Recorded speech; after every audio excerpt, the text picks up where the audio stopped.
Welcome to Luca and Miguel. Enjoy the video.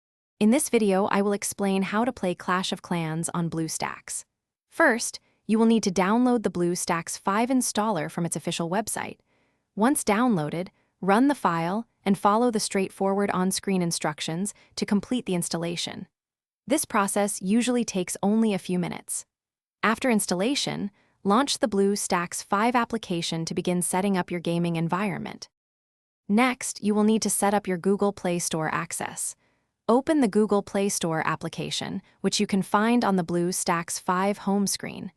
You will then be prompted to sign in with your Google account. If you already have one, simply enter your credentials. If not, it is easy to create a new account right there to proceed. Now, let's get Clash of Clans installed. Once you are in the Google Play Store, use the search bar at the top to look for Clash of Clans. Make sure to select the official game from the search results. Then, simply click the Install button. The game will begin downloading and installing automatically, which might take a few moments depending on your internet speed.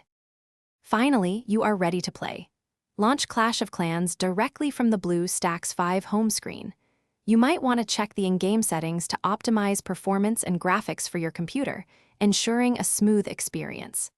Now, dive into the world of Clash of Clans, build your powerful village, train your troops, and enjoy battling other players on a larger screen. Thanks for watching and please subscribe. It's the best investment you'll ever make.